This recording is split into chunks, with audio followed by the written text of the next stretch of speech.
Hi, welcome to Spain. My name is Mick Chan for Portan.org and we are here testing the Porsche Macan facelift.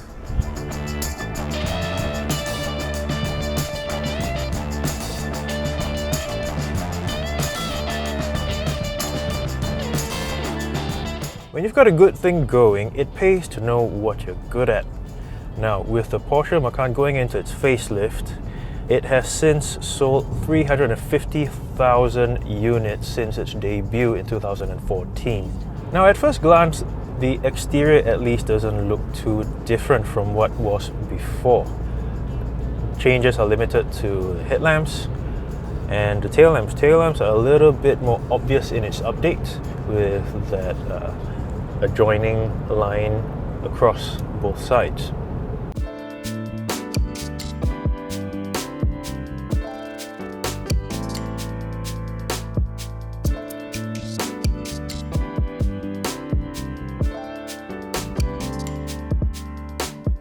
Inside, it's fairly familiar as well. The first thing, perhaps, that would catch one's eyes would be the new wider 10-inch touchscreen interface, which now has its space vacated for it with the relocation of the air conditioning vents, which now sit beneath it, kind of like the Panamera and the Cayenne. Now, if you've been in a Macan before, driving environment is very familiar. Same GT style sport steering wheel. You have a tachometer right in front of you, dead center. Digital instrumentation off to its right and an analog speedometer off to its left. So far, so Porsche.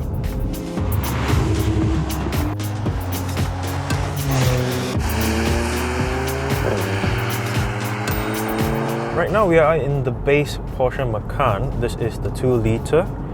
252 horsepower, 370 Newton meters of torque. It is quite telling that this base Macan does not feel like a poor relation compared to the Macan S. Now, how the Porsche Macan feels, as may be the case with most Porsches, is rather dependent on the specification. For example, this base Macan is on the standard steel brakes. The Macan S we drove previous to this was on the PCCB ceramic brake setup. Now, that was supremely powerful. In fact, it may even be a little bit overkill, even for the Macan S with 354 horsepower, 480 Newton meters of torque. But the key thing isn't its power or lack of, it's rather, in daily driving, I find this steel brake setup works better. It modulates easier, whereas it's a bit grabby with the PCCB setup.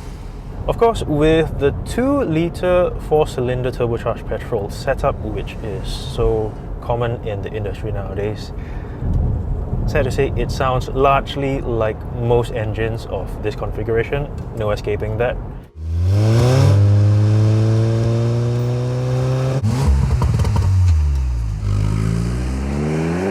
Now, if you want to go for the multi-cylinder sort of engine music, you've got to step up to the Macan S.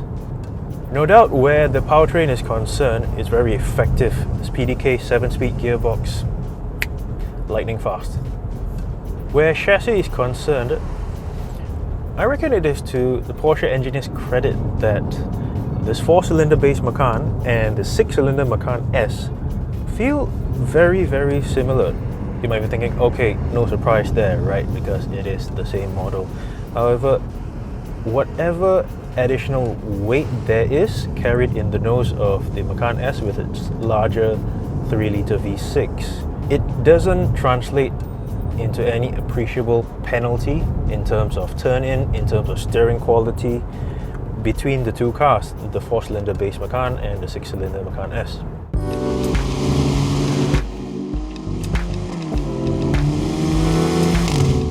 Ride quality. Now, we've sampled both versions on the 21-inch diameter set of wheels. Pretty large, but again, this is the way forward. And we have to say that, especially considering these are 21-inch wheels with 40 series and 35 series aspect ratio sidewalls, ride quality is pretty impressive. Of course, granted, we are on Spanish roads, they appear to be in better repair than what we may encounter in Malaysia, but there is a feeling that it could still translate into very decent ride quality even back home. Of course, if you crave even more engagement with the chassis, ramp up the damper stiffness, you've got the adaptive dampers, you can do that.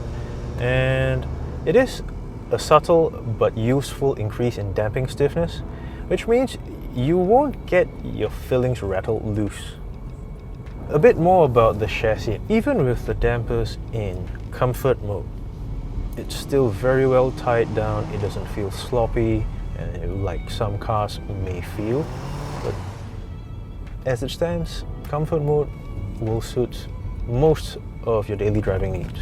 Perhaps my main gripe with the cabin of the Macan, and in fact quite a few other Porsches, is that if you do without the Sport Chrono and therefore the Sport Response setup, it is a little difficult to be looking for those parameters which you want to change, whether it's powertrain response, whether it's chassis response, without taking your eyes off the road, which means you'll need to do exactly that and look down onto the center console, look for what's what. The Sport, you've got your damper and things like that, Sport exhaust if so configured. That's where the Sport Response dial comes in, makes it easier to call up those presets, whether you want to step it up a notch in aggression or you want to dial it back just to cruise through town, kind of like this.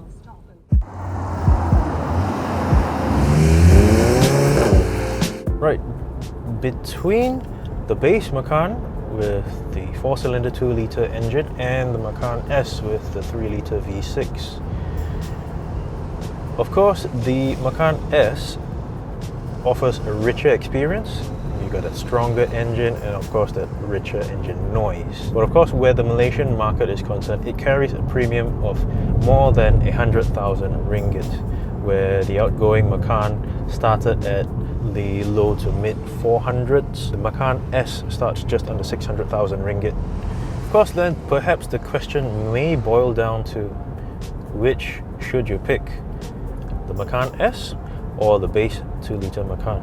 Now, a 6-figure premium, even in ringgit terms, is a big gap. But we have to mention again that the base Macan does not feel like a poor relation. Stretch to the Macan S by all means if you can, but if you have to stick to the 2-litre realm with the base Macan, you really can't go wrong.